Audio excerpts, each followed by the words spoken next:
Hello, bitch. Nice tits, milky, milky, milky baby, thirsty mommy. Baby want milk, suck, suck, suck, suck, ha ha, stupid cunt, give me those big udders, you slut. Ha ha, tits, tit, titty me. Your caveman me use big titty for big bitty, ha ha, honk, honk. Milky baby want more now. Honk.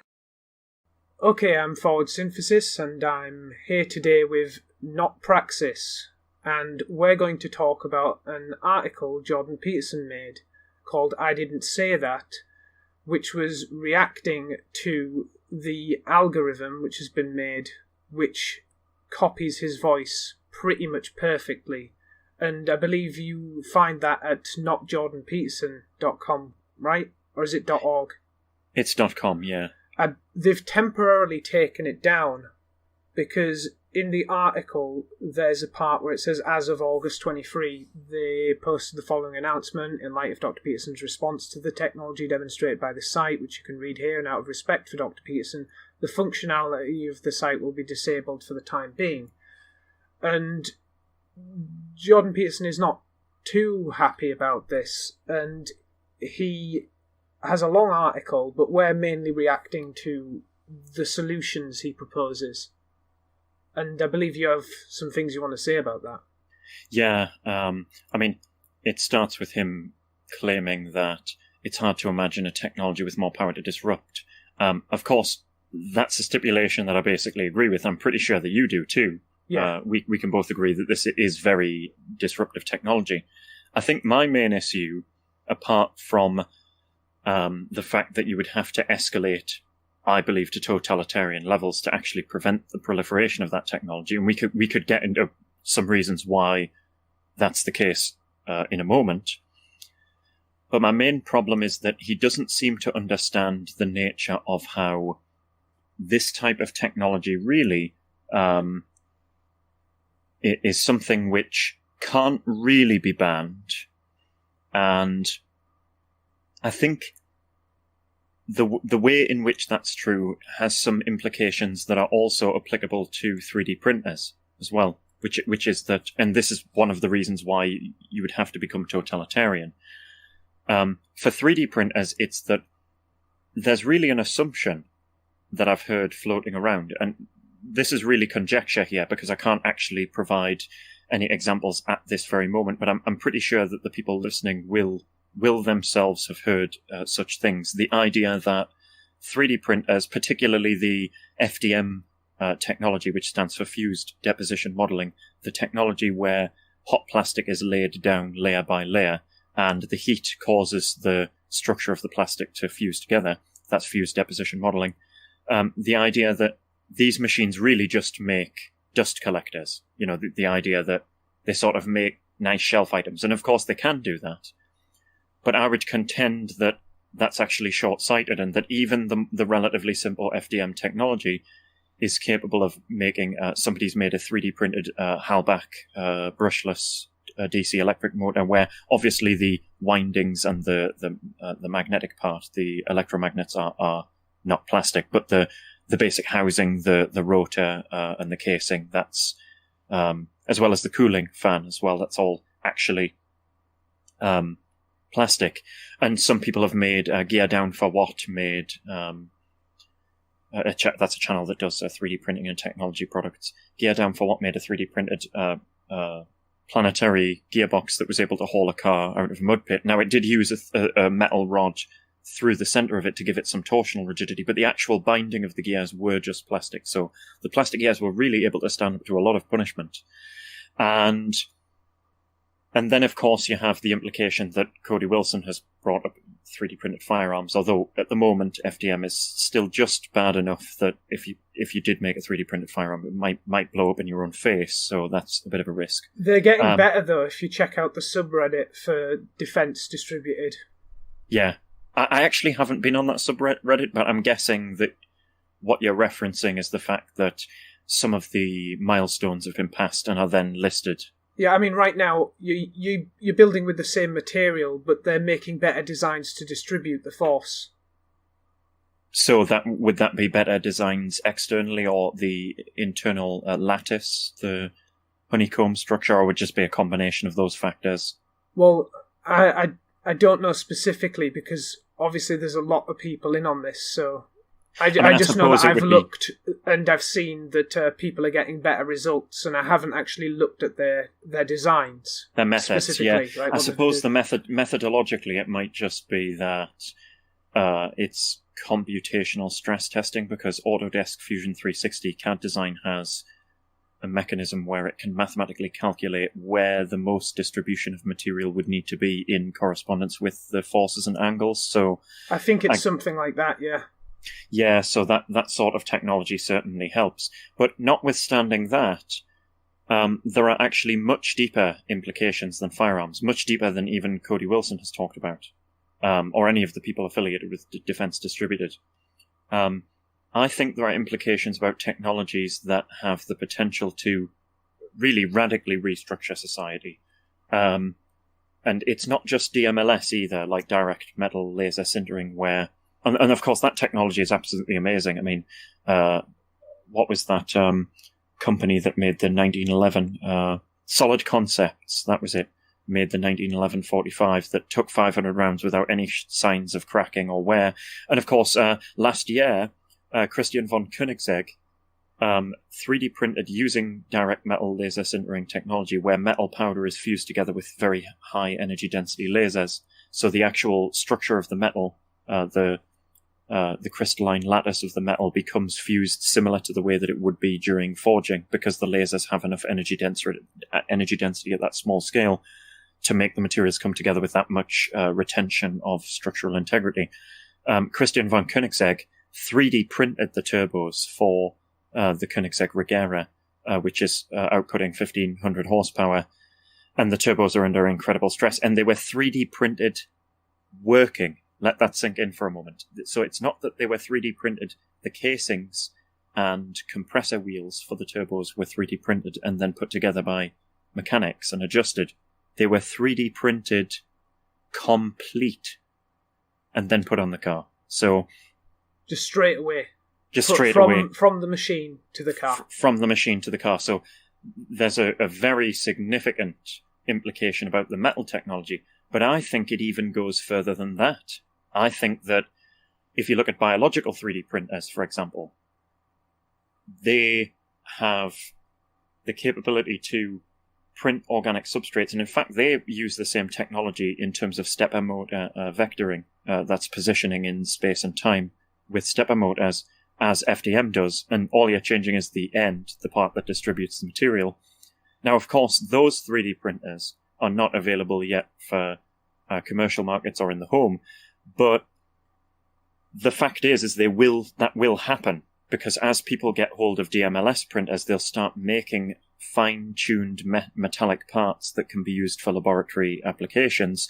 And of course, the schematics for these things are just proliferated all over the internet, over P2P and various networks and sites. So I suppose the ultimate point I wanted to get to is that the 3D printer is a machine that is comprised of an indefinite number or an unknown number of innocuous individual components. And the revolution is the informational content of how to place those innocuous things together in the right order and or sequence so that it produces a machine that has revolutionary capabilities.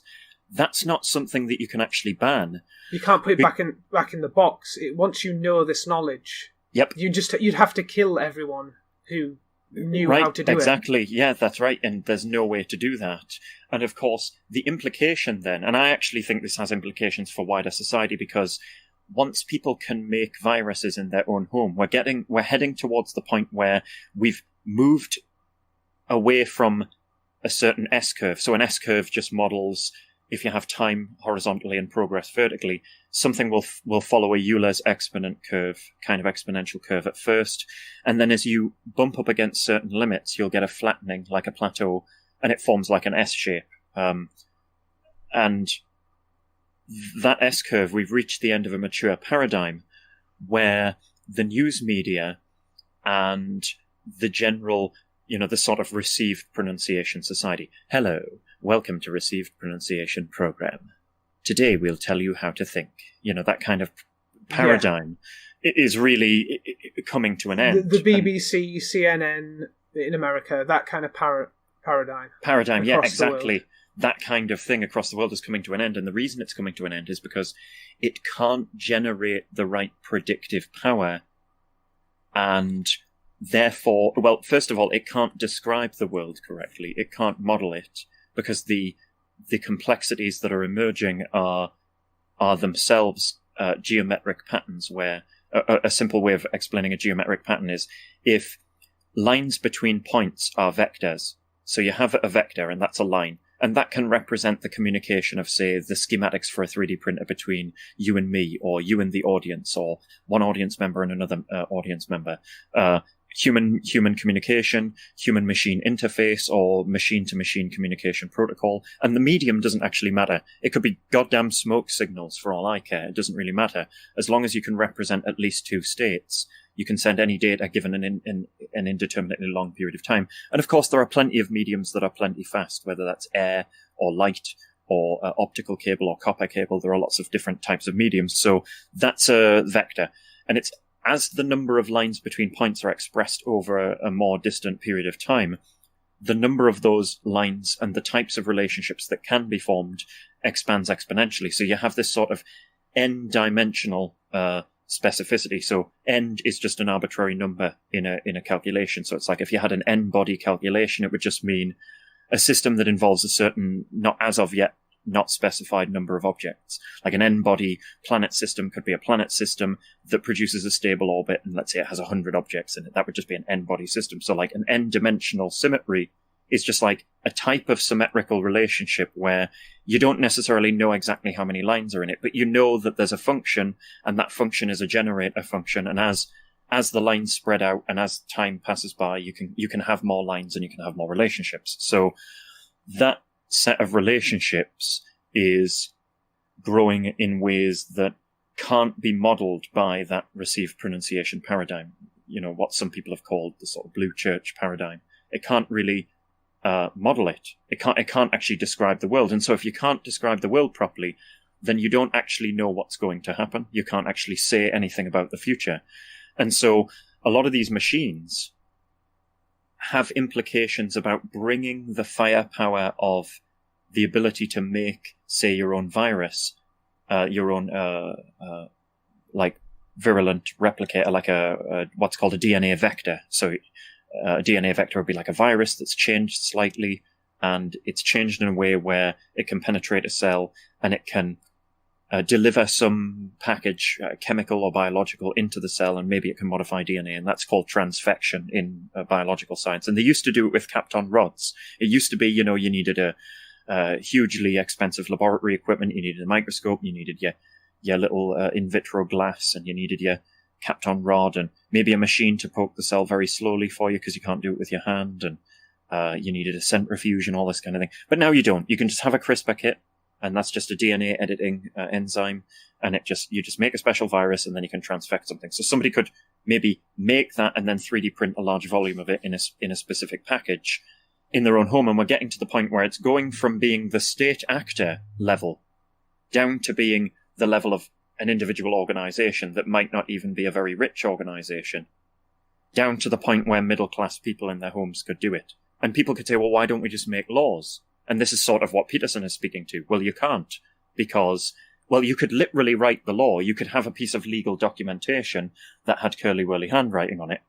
But that doesn't actually mean anything, because the praxis, the actual, no pun intended there, the actual practical application, the capabilities that are enabled by that arrangement, that Gutenberg paradigm, is just infinite, that there's just too many possibilities. And of course, that's why you can't ban the 3D printer, because it's made of innocuous parts. I think it's the same with the AI here. I think definitely what you've got, yeah, it is. It is, yeah.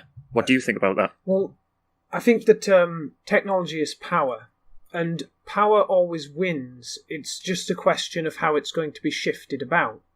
I mean, if you ban quote-unquote deepfakes, what will actually happen is that the US military will be creating deepfake videos, but the public won't be. I mean, Yes. and the media will be creating deepfake videos because you know how much corruption there is. There's enough stuff that has come out over the last 10 years to make people really lose their faith in the mainstream media, and perhaps just the kind of idea of media in general. And where you maybe sort of the partners, passively consume this information elsewhere from totally unverified people. Yeah, maybe even the partners as well. You could say that in some ways Google acts as a partner.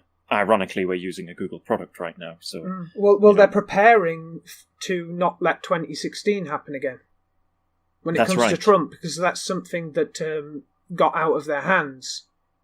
And they're preparing to engineer the situation so that doesn't happen again. I mean, and we can both agree that Trump is a very silly man and in many ways a fool. But at the same time, once we concede the territory that they can do that, I mean, look at ML Fairness, which is basically a bot that changes results to match critical theory. It changes results to match, social constructionism and things like that. So it's really an attempt to sort of edit the immediately observable reality to young people. And I think the next generation can smell that.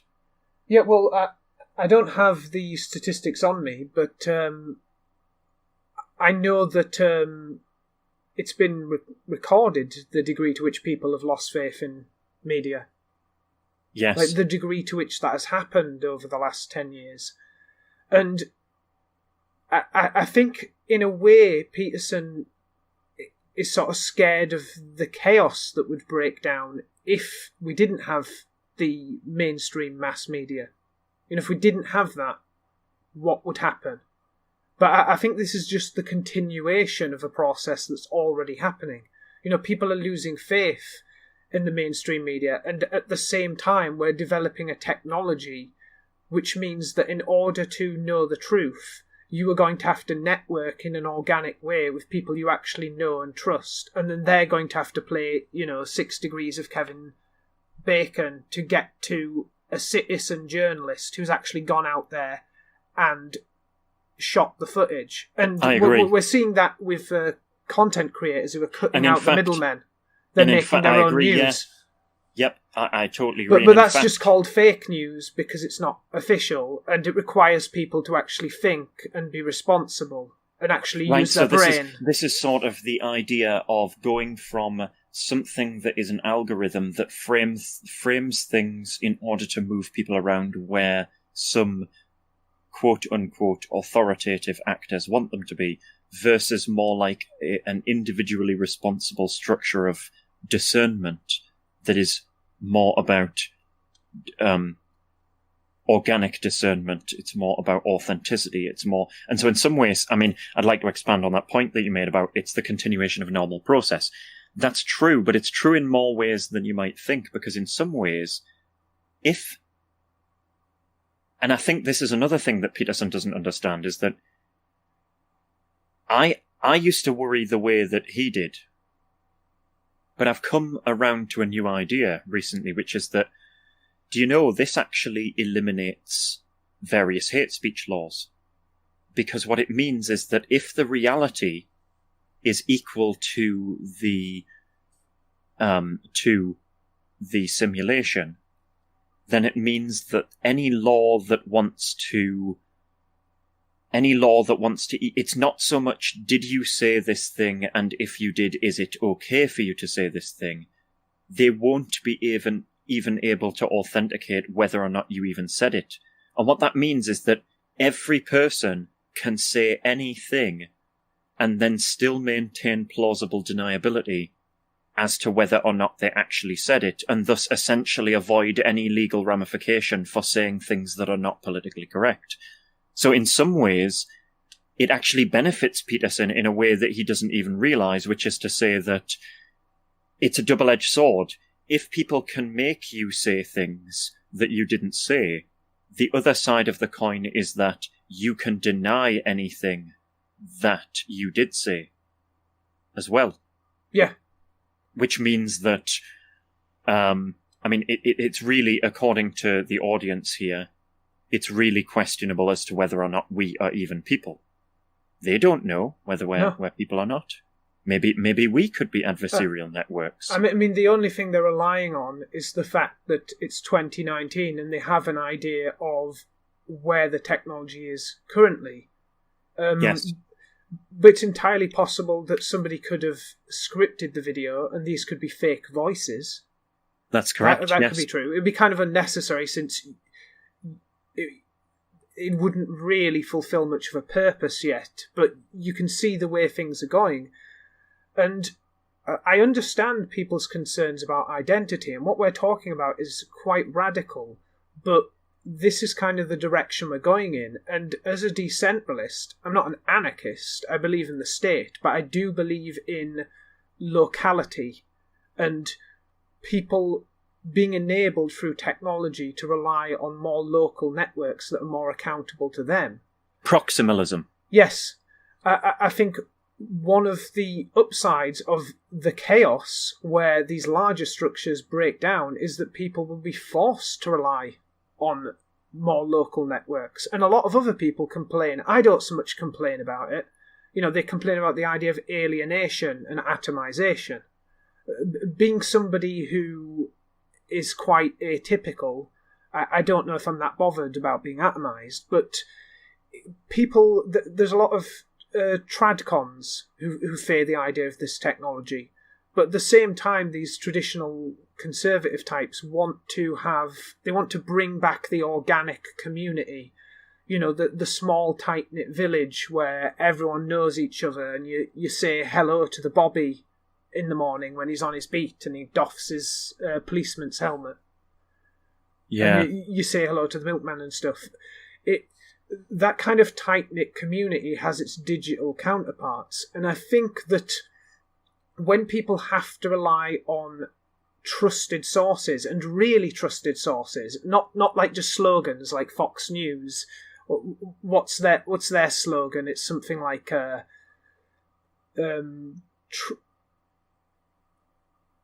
what's the Fox News slogan? It's like I actually don't know, but I know something like that. It's like trust. Yeah, it's the kind of thing that matters. Yeah. When we say trusted sources, we don't actually mean sources that are taken through some form of social psychology, sort of social gestalt to mean, Snopes said it and they're definitely trusted, trademark. What we mean is actual physical empiricist authentication. That's what we actually mean. We're talking about, empirical authentication. And the thing is, a certain degree of faith always matters in modern life, and this technology kind of exposes that.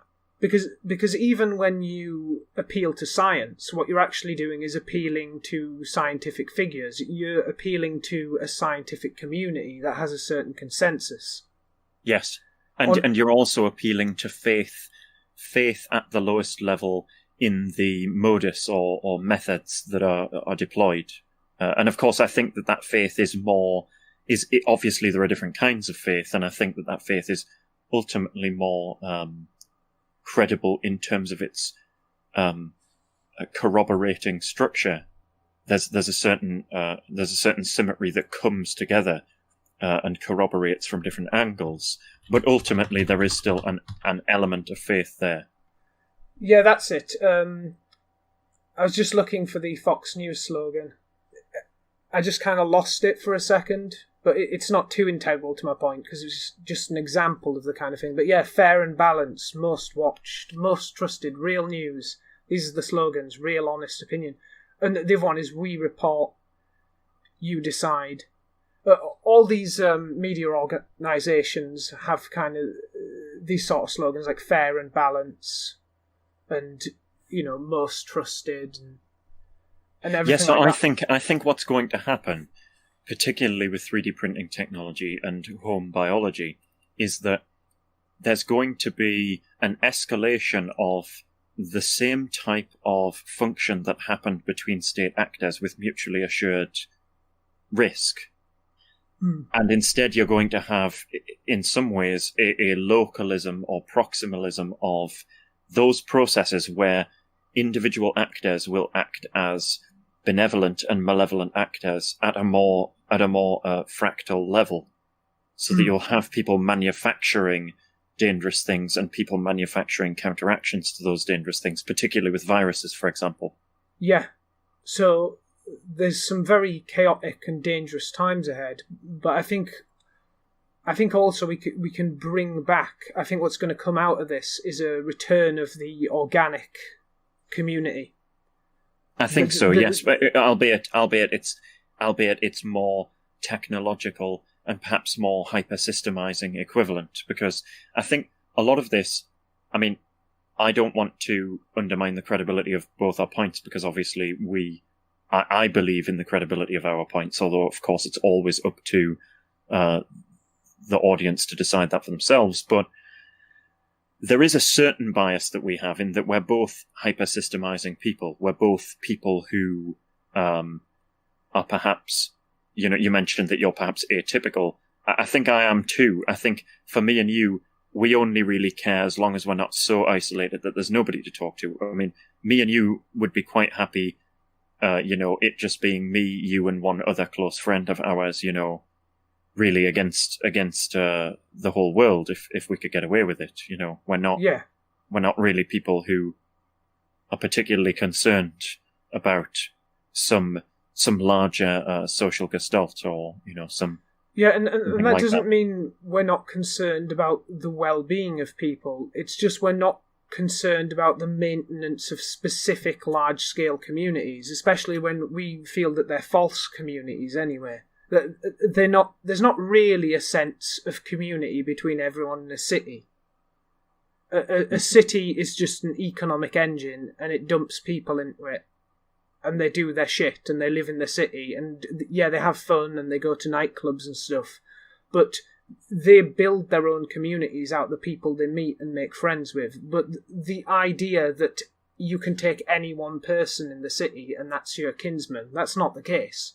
No, and that's taken to an even agree. higher level when you think about an entire country or the globe, which is why the idea of a world state is so nightmarish to me. And even if it was democratic, because it doesn't really make much difference in the paradigm we're talking about if it's democratic or not. Right, that's true. And in fact, actually, such a world state, I think, would be a terror, regardless of how you feel about it on an aesthetic level, simply because the psychological range of empathy phenomenon means that we don't care about people who are a significant enough geographical distance away. And if anybody who hears this disagrees with that, consider the fact that there are people, even little baby kids, there are little girls being turned really disintegrated by explosives in foreign lands right now, and nobody sheds a single tear. And why is that? It's not because you're a bad person. It's because of the range of empathy. You can't really connect to that. And in fact, you'd best be glad that you can't, because if you could, you might end up going mad from all the mental stress. So having a world state just means having a process where the scope of political action isn't defined by the proximity of interests. So there's really all sorts of reasons that don't have anything to do with bigotry that you would want to avoid such a state anyway. And I think that what you mentioned about we don't believe those communities are real anyway. I would expand on that and say that's true. And I would go a step further. I would say it's not just that they're implicitly fake. It's that in many cases they're explicitly fake. And I think authenticity is actually more important than maintaining some sort of rigid societal algorithm for, managing large numbers of people. I think that, again, I would also like to specify that I'm not an anarchist either. I believe in the necessity of force multiplication. I think that it's a pragmatic reality. The state is a manifest reality, and I think that going a bit further than that, I think that it's really it's really part of a fundamental paradox. I would call it the paradox of power, which is to say that any population concerned about limiting excessiveness or abuse of power has to deploy it to apprehend it. You have to use violence to stop violence. So I also believe in, the praxis of the state. But the difference is with other statists is similar to you. I'm also a proximalist or a localist. I think that, and that's not out of any sort of small-minded sense. In fact, we're both positively technologists or futurists. It's more of a pragmatic understanding that, as you pointed out, that the reality of these communities is nothing real. The people in the city don't really know each other. And in fact, increasingly, if you have more transnational interaction and more language barriers, they might actually know each other or even care about each other even less, since they might not even be able to talk to each other. Whereas in a digital community, you can really know people through a form of voluntary globalism. Yes, because you decide, you make your own community. And it's not just like in the real world where, sure, you can make your own friends, but you also can choose who you interact with, who you have around you in general online, in a way that you cannot in the real world. In the real world, you must tolerate the community you find yourself in. And that's right. Unless you're, a monster and you're just like, I want to kill everyone who annoys me. You've got to have... there was an old saying I heard online. It might have been on Reddit, or it might have been on other sites. It was, if you glorious bastards were next door, I would never be online. So that really, I think, encapsulates the idea that, really you can have the most meritocratic interaction. At least if we're talking about high-level abstract concepts, you can have the most meritocratic interaction online. And a lot of people point out that it's toxic, but I think that that's very selective, and I think that actually depends how you handle yourself in those communities. I mean, sometimes it's not even true. When Thunderfoot's dad passed away, everybody in the comments, even his enemies, came to pay their respects, right? Pay the respects and say condolences. So it's not quite true. In fact, I will give you that comment, and you can place it on the screen in the video. Yes. So it's not always true, but even when it is true, it's really about how you manage that externality and how you conduct yourself and how you handle yourself. I think some of this does just come down to aesthetics, but the reality is that reality is favouring people who have our aesthetics. It's going in that direction. Through emergent processes that can't be ameliorated, whether people like it or not.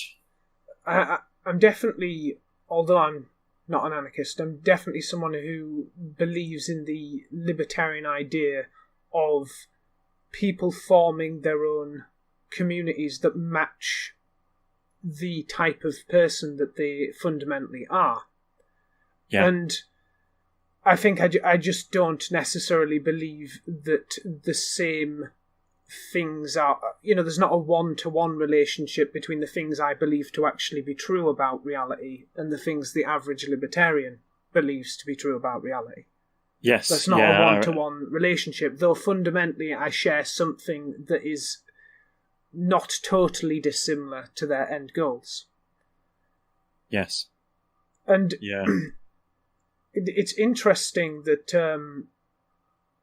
people want to hold on to an identity, and you have a choice about how you present your identity. And if you make deep fakes and you have these, what would you call the faked audio? I guess that's just another kind of deep fake. The adversarial networks. Well, that's those the algorithms which produce it. But I mean, what would you call the phenomenon? I guess it's the same, isn't it? It's just all deep fakes. Deep fakes are audio. Deep fakes are video. Audio deep fakes. Yeah, visual deep fakes. Yeah. Yeah. Well, those things certainly undermine people being able to kind of ring fence their identity and prevent other people from making fun of them, or trying to get one over on them. I think that is certainly a concern that people can have, but I think Jordan Peterson is reacting very much out of fear, almost out of panic, because he's sort of going, he starts by going, we should take immediate steps to make the unauthorized production of AI deepfakes. Again, the unauthorized production, so the news media will just be full of deepfakes and we'll just never know. And when they want to defame someone, they'll just make a deepfake of them and then they'll end up in prison. Yes, yeah. So he wants to make In fact, this is the only defense we would have against the quote-unquote officialdom's version of the deepfakes. This is the only defense. And, contrary to Peterson, and I'll say this again, you are right that they have a concern that it prevents people from ring-fencing their identity. But it also means that if there are so many fakes out there, if we flooded the world with fakes, anyone who is accused of having said something automatically possesses plausible deniability, because I could go on a news program. Let's say I was somebody who became a popular commentator and they invited me onto the news program. I could simply say, I didn't actually say that, and that's a deep fake, and they would have no response. They would actually have no response whatsoever. Yeah, and he admits that this would change the entire paradigm, and it would undermine our common sense of reality, which we don't actually have anymore. In fact, I was just going to say that. I was actually you hit the nail right on the head, because I was going to point out that there actually really, it's not just that we don't have it anymore, it's that there was never really any true common reality. It's more just that there was you could say, an overwhelmingly distributionally accepted reality. Yeah, it was a monopoly. But there were always anomalies, and there were always things that people pointed out. The Gulf of Tonkin was considered a conspiracy, but after the former Defense Secretary for the United States, Robert McNamara, as he passed away, he admitted that the Gulf of Tonkin incident didn't actually take place. So people who had conspiracies at that time were actually validated.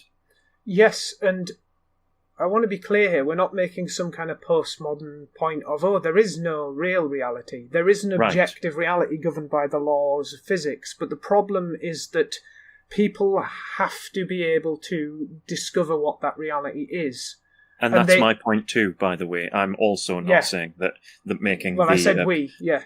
Yeah, Pyrrhic underdeterminist point that, this sort of deconstructionist point, there's no reality. There is one governed by physical laws. In fact, that's the only way that you can generate these AIs.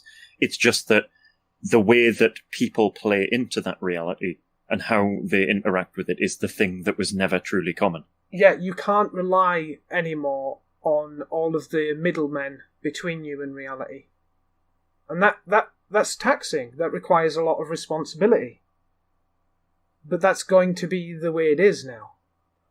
Yeah. And to continue what Jordan Peterson is saying, he's saying, well, it would be unauthorized, at least in the case where the fake is being used to defame, damage, or deceive. Well, if it's deceiving, like being used to fake an identity so that you can steal some money, that's already illegal, and when they found out someone had stolen money, they'd go to jail.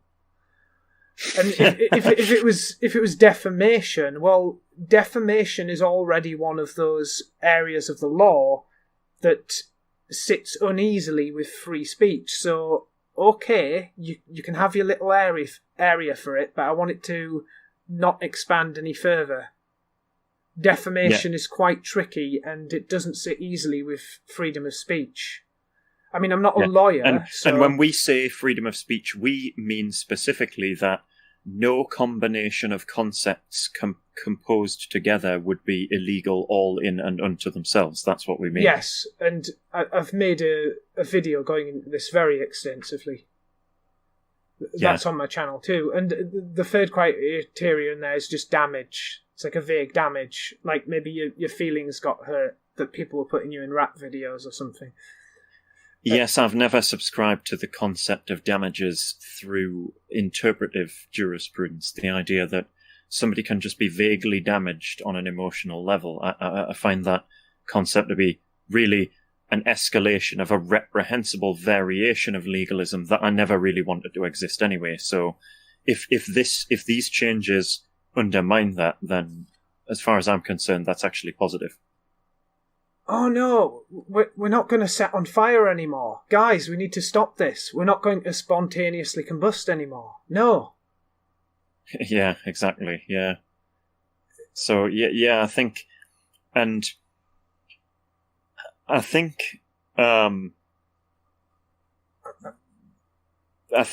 way he, as you pointed out, he reacts in panic. He even says, "Wake up, the sanctity of your voice and your image is at serious risk." But of course, again, that risk works the other way. It means that anyone attempting to elucidate that you or articulate that you had said something can no longer corner you. So it really is a double-edged sword. And of course, as you pointed out, and I think that's a very important point, we don't want to have a monopoly on fakes, because all that does is galvanize a one-party state. Because if Google is going to try and edit reality through ML fairness, who really believes they're not going to try and edit reality through quote-unquote authoritative fakes, which nobody will know are fakes, but you won't be able to defend yourself in any way? I mean, if it's going to be a culture war, let it be a culture war in which all sides are armed. Yeah, it's dangerous to have the official system say the camera never lies when it actually does. Yes. Yep. And it's interesting, the language. He hasn't really woken up because he's not seen what's going on, and he hasn't examined the implicit assumptions in the things he's saying. It's hard to imagine a more serious challenge to the sense of shared reliable reality that keeps us linked together in relative peace. Yes, who's us? Well, that's the problem. I think the us is breaking down. I think there are different peoples in society, and I'm not speaking just in a sort of racial sense, in a sort of really derivative racial sense, but on the sense of just every characteristic. Personality, particularly. I mean, Dr. Jonathan Haidt has talked about the 5 moral flavours, which is really an expansion of what we find in the ocean model. So there's a thing called the IDR MFT, Individual Differences Research, Dr. Jonathan Haidt's Moral Foundations thesis, and it plays on the same methods as you find in the ocean model. The reason there's very good reason to suspect that the ocean model is very valid, and the reason for that is because it mostly emerges out of mathematical constants applied to very large populations, so that when you make observations about the behaviors that people have, all of the behaviors fall into those basic 5 categories and their multivariate 10 aspects. And the reason there's not a big 20, 40, 80, 160, 320 is because the signal-to-noise ratio breaks down after that. But there's a 5 and a 10, essentially. The 5 domains, openness, conscientiousness, extroversion, agreeableness, and neuroticism, that makes the acronym OCEAN. And then there's the aspects in them. And another reason to believe that those personality models are very valid is that we've all evolved out of a common source, out of Africa. So the pressures that drove the development of human personality characteristics in order to make humans very effective at surviving would tend to cluster around those basic features. And another reason to suspect it is that we've discovered, I think it's 237 human universals. So, for example, you can go to the most remote tribe on Earth, and a smile is a smile everywhere. Yes. An angry face is an angry face everywhere. If you make a sudden movement, that's threatening everywhere. If you handshake, it's always the right hand. That's why you swear on a Bible with the right hand, because it's honest. And the reason it's honest is because it disarms you, because a warrior will usually hold his melee weapon, whether it's a spear or a sword or whatever, or a club, in the right hand, because there's a bias in human biology where the right side is a little bit stronger, usually. Not always, but usually. Most people are right-handed. Yeah, most people are right-handed, and most people are also stronger on the right-hand side. In fact, right-handedness and body strength does not perfectly associate, because I'm ambidextrous, although I write with my left hand, but I actually do still have a stronger right side. And what it is it's that in order to shake somebody's hand, a tribesman or a warrior or whatever would have to put his sword in the other hand in order to shake you with the right hand. That's a human universal. It's actually it's a disarming symbolism. So it's the same everywhere. So there are these basic human universals, but even though there are human universals, that doesn't mean everyone's universally the same. It means everyone universally shares a certain field of traits, and then those traits are differently distributed between different groups of people. And what that means is that there are certain personality types that form an automatic authenticity. They form an automatic social vetting with each other. There's actually a concept that was mostly popularized by, well, actually, the word for this concept, telos, comes from ancient Greece, but the psychological telos is the idea that there are sort of norms that emerge below the level of explicitly communicated edicts or codes of conduct. And that idea was mostly popularized by the child psychologist Dr. Jean Piaget. And what he found was that children would follow rule sets even when they didn't directly talk to each other about what the rules were. Sort of a little bit like if you get a lot of deaf children who don't have official sign language, because there's an actual official language called sign language. They'll actually begin to form a bespoke version of a sign language that is their own completely unique version of that, independently of any extra input. So it tells us a lot about community and language formation. And in people, this sort of psychological implicit telos of implicit community decorum or community conduct comes out of people's personality traits. And the reality is that the only authentic communities are the ones where you're not trying to get very large numbers of people who all have different personality factors and smash them together violently. It's almost universally a bad idea to just get large amounts of people and just smash them together. I mean, that's just really, really bad thinking. And we're seeing it play out, because in America they really are splitting along rural versus urban, conservative versus progressive, and racial lines as well. They're splitting along so many different lines. And that's happening to us here. I mean, London is becoming its own place. The north is different from the south. And there is a certain economic integration that means it would be very difficult to split these places apart politically in practice. But I think as an organic process that would be technologically enabled, I think in the long run, it would be better for people who are more similar to have their own communities. Yes. Yeah, to aggregate together. And I'd like to point out, we don't mean that these differences haven't... There's always been, a north-south cultural divide in England and also in America, though the character of those divides are ostensibly different between the UK and America. But what we mean is that there's an organic exacerbation powered by technological change rather than those, we're not saying those differences weren't there and now they are there. We're saying the seeds were always there, but technology is the great multiplier. The line between heaven and hell gets very, very thin. Yeah, the veil between the two becomes very, very frail. It makes those kind of unions untenable. It's not something like Brexit, where half of people, a bit more than half, vote against it and then half vote for it. It's where you get these hyper concentrations of different kinds of people in different places until the point where they can't really be governed under the same political system. And I think in America we're going to see that if they ever get rid of the Electoral College and they go for just a vote based purely on population. Yes. Because what it'll mean is if they stay with the Electoral College, then as the already populated coastal cities that lean progressive, the coastal states on the I think we should west actually side, point out that there is a divide in progressivism, and it's a little bit complicated to articulate it very quickly, but the quick version would be that progressivism has a retreat definition which is just a definition that contains a weak and strong reading. And Progressivism 1 means something like critical theory. And Progressivism 2 just means that you're in favour of, development in some sense. So it's possible to be a progressive without being a critical theorist or a social constructionist. Right, you're like unions and universal healthcare.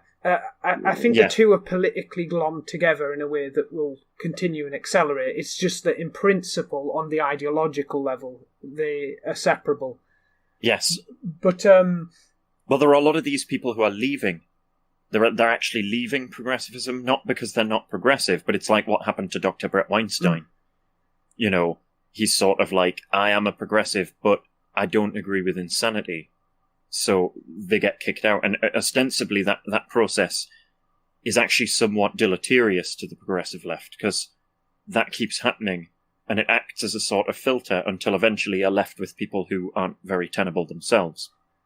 Yeah, well, what I was saying, though, is that in these places that are already populated very heavily and already, lean progressive, California.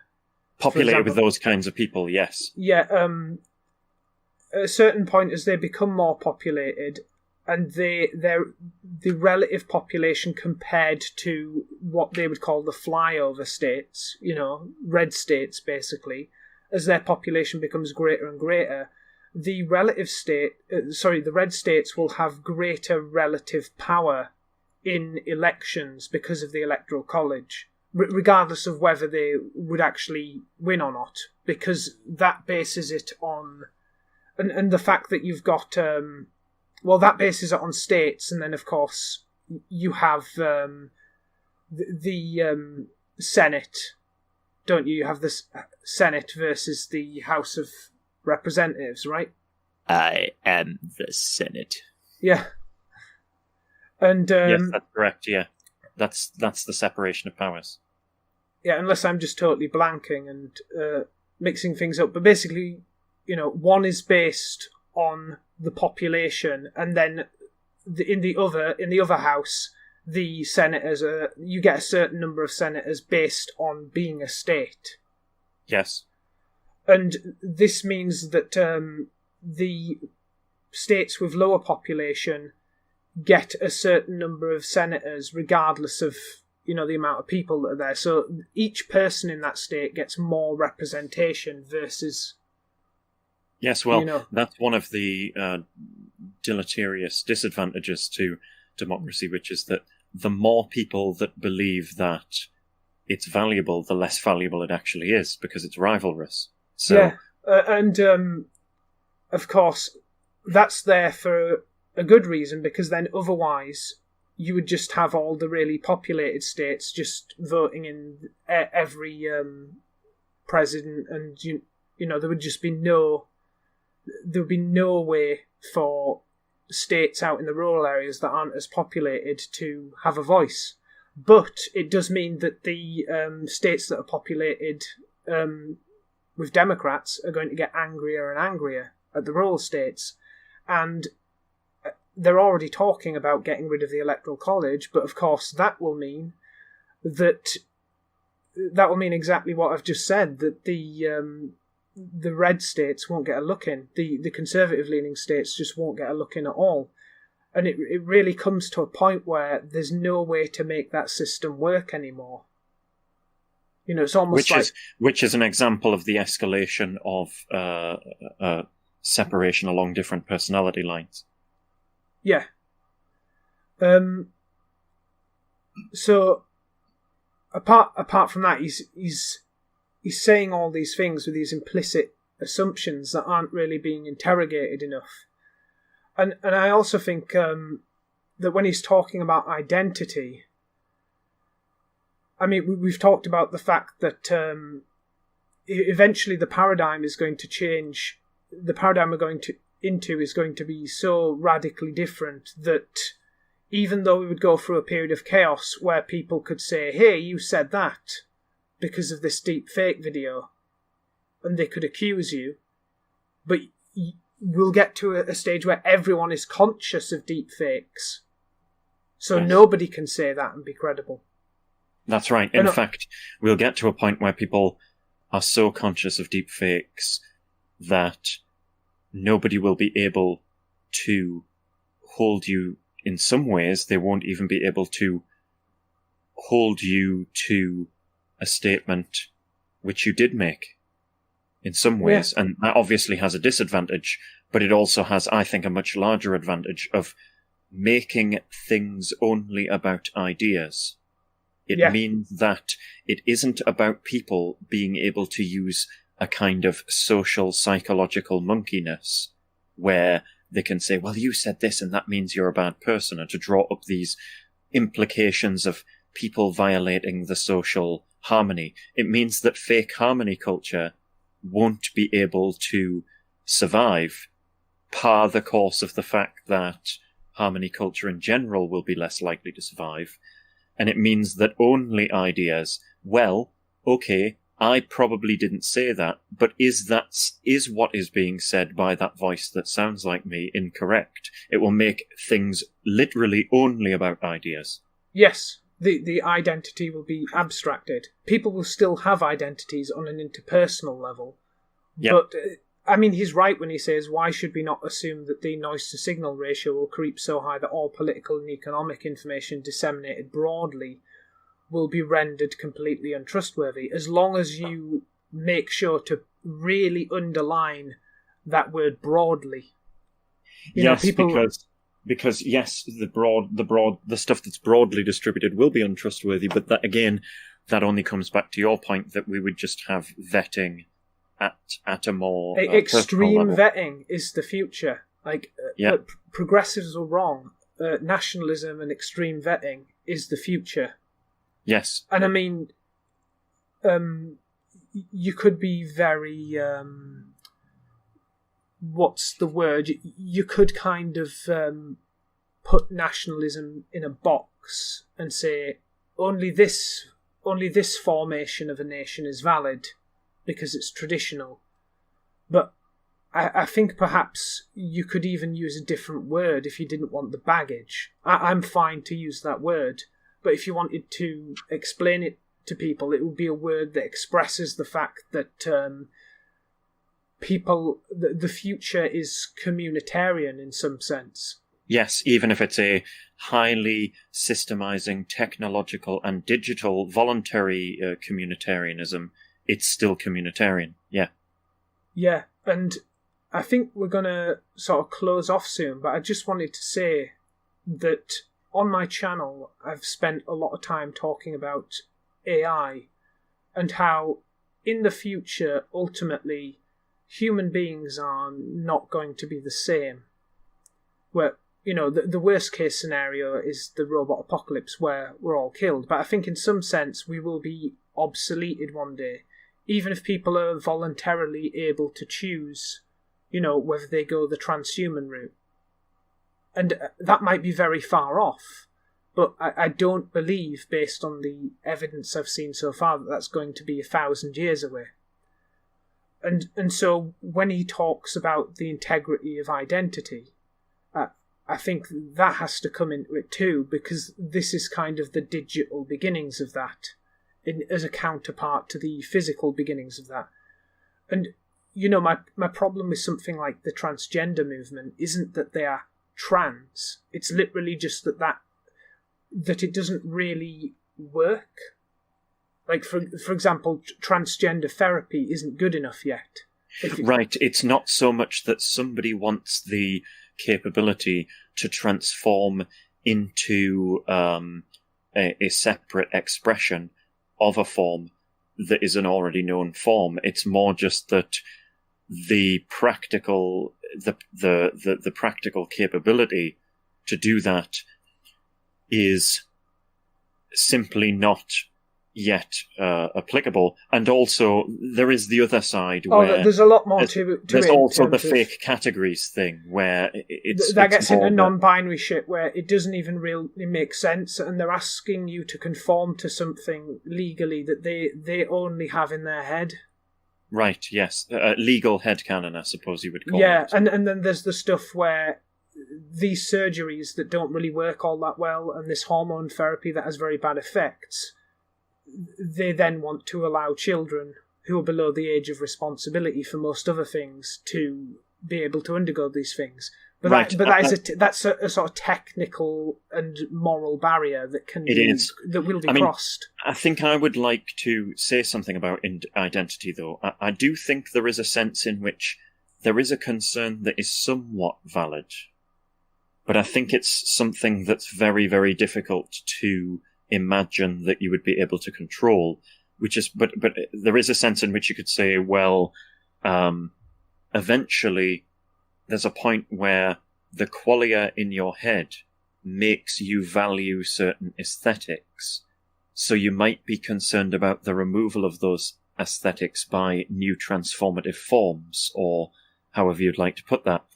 Now, of course, the implication of that is that there's a tension there where you don't want to violate somebody else's habeas corpus, the legal Latin meaning I may have the body. You don't want to violate that.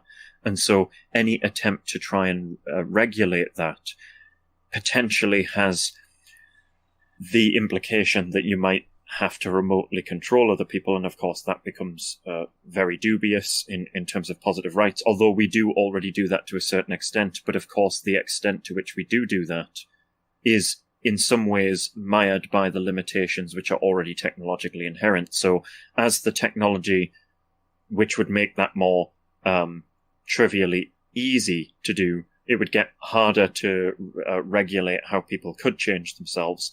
And I think mostly that would be a good thing. But the one way in which it might bother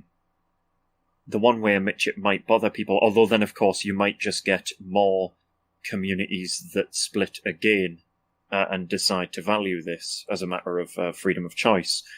The one way it might bother people is that it would change the sense of aesthetics so much that you couldn't really make connection. Like, nobody can really make a connection with an alien that greets you by vomiting on you, even if that vomit couldn't, really hurt you because you had a hazmat suit. There's a certain qualia of that is disgusting. And there are certain face shapes that you wouldn't be able to detect the emotion of. And of course, you could say, well, you could escalate that by changing your qualia. And I think the one danger is that escalating changes to internal qualia, the subjective internal experience of somebody's brain, how you basically perceive the world, has the possibility of creating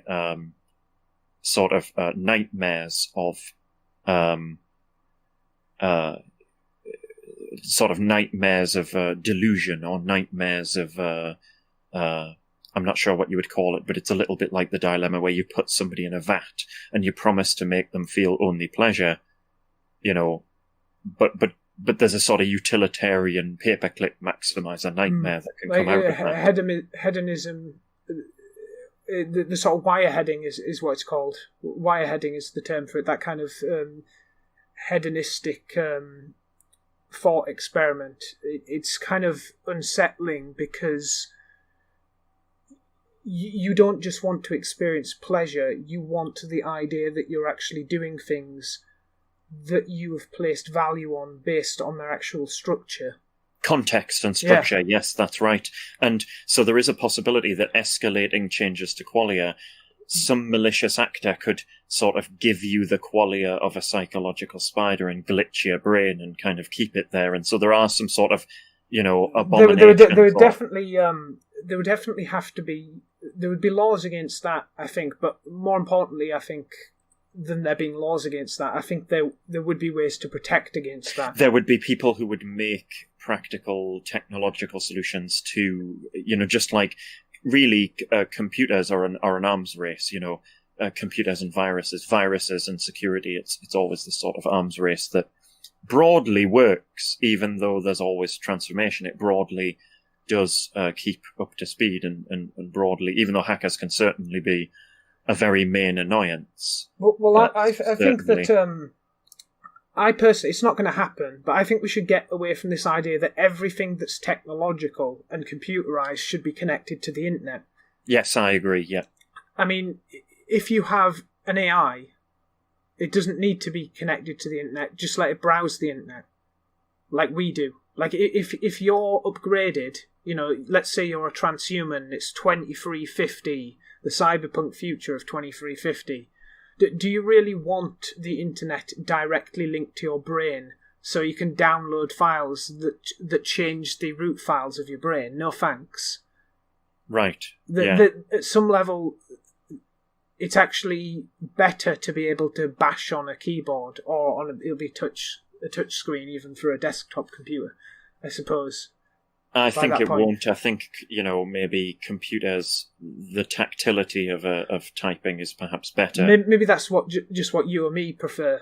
So I don't know how that will actually go, but then if that becomes a problem that even the law can't solve, I think people will, in defence against that, people will have to start air-gapping shit. They'll have to air-gap things, yes. And I think one of the dangers is if you have too much aesthetic change in people, they might not be able to communicate without having the vast qualia changes. Like, if your face looked like a scramble of iron filings, and the only way I could understand its complex signals is to radically change my qualia, then maybe that would escalate the problem of qualia hacking, so we would have to limit certain physical changes too. Well, I think that that wouldn't happen.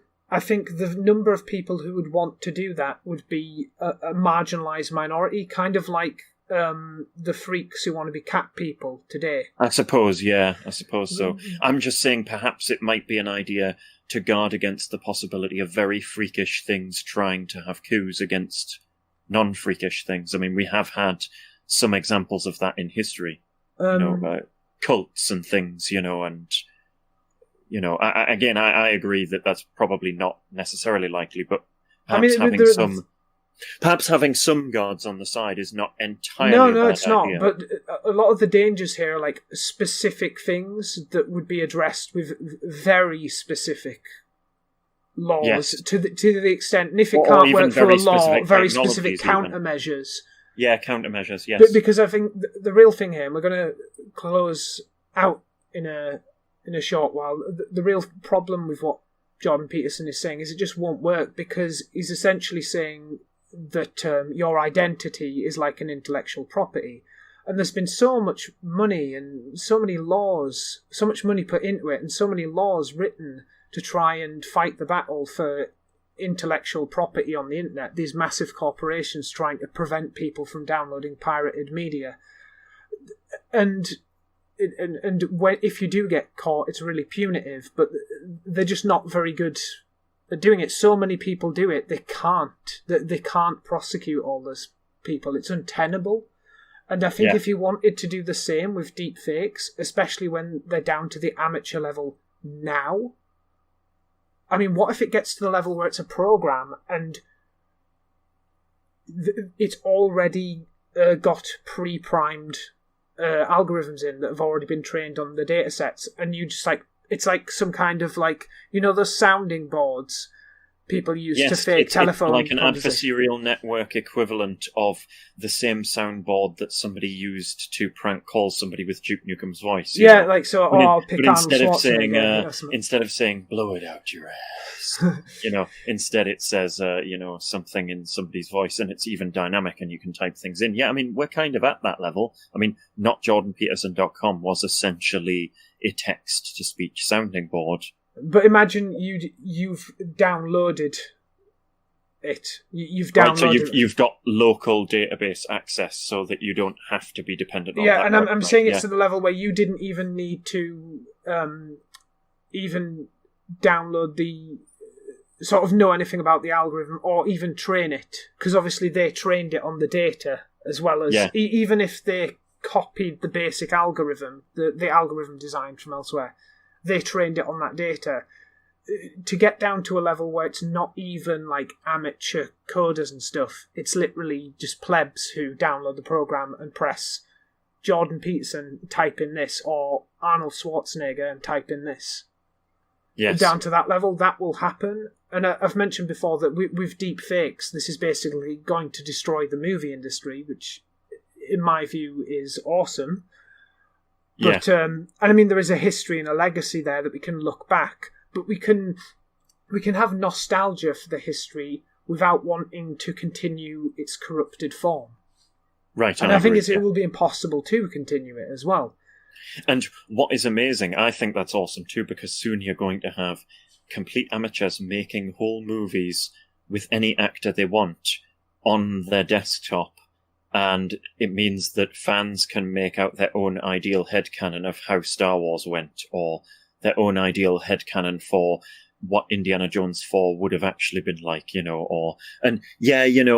violates some copyright, but again, as you pointed out, things like digital rights management are really going to be untenable in the future, although they're trying very hard with their Stadia, which I think is garbage, because, it means that you've got latency in your controls, and also if you buy a game and they don't like what you've got to say politically, goodbye to your library database as well. Yeah. But I think what's going to happen is that big media corporations are not going to like that, and they're going to lobby for more extreme copyright laws. And I think what Jordan Peterson is saying reflects the concerns of a lot of celebrities and powerful people who have enough data to train an algorithm on to begin with.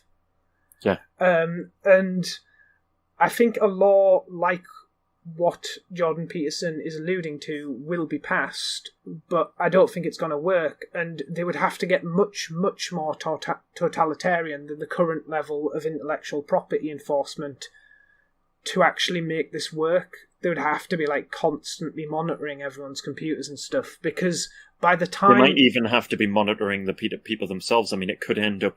They might even have to escalate to the level where, the Soviet Union had nearly 1/3 of the population spying on... Yeah, and that's a possible future, I'll admit that, but it's whether it's worth it.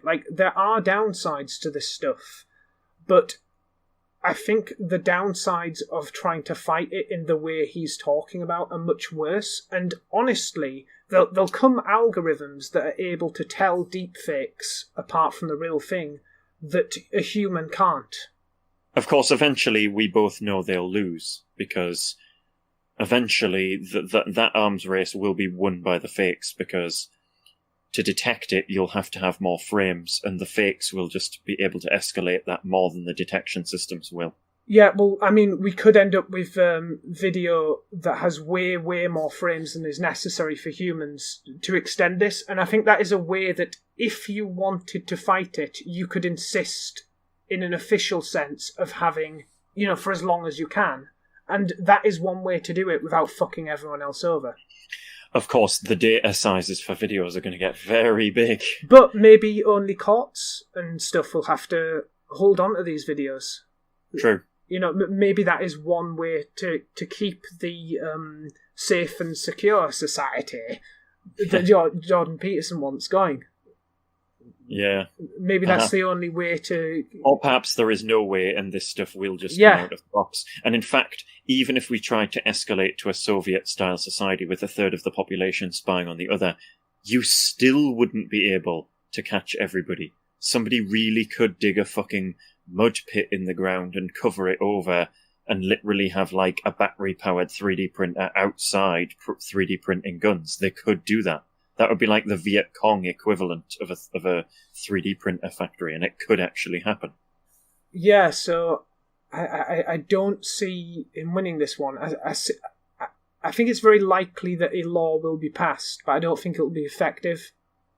Yeah, as I said at the beginning, they can scribble down, they can have an expensive piece of parchment with curly-whirly handwriting on it, but that doesn't necessarily mean that they are able to control reality. Deep fake artists need to be stopped using whatever legal means are necessary as soon as possible. Oh yeah, that's all I want to say about this. How about you? I'll let you have the final word. I think that's really about it, pretty much. Yeah. Yeah, so from Forward Synthesis and Not Praxxis, who seems to be challenging the integrity of his own identity as far as YouTube goes, considering that he's considering changing his channel, that's over and out. Yep. Goodbye. Goodbye. Fuck off. Fuck off and die. Die. Yeah.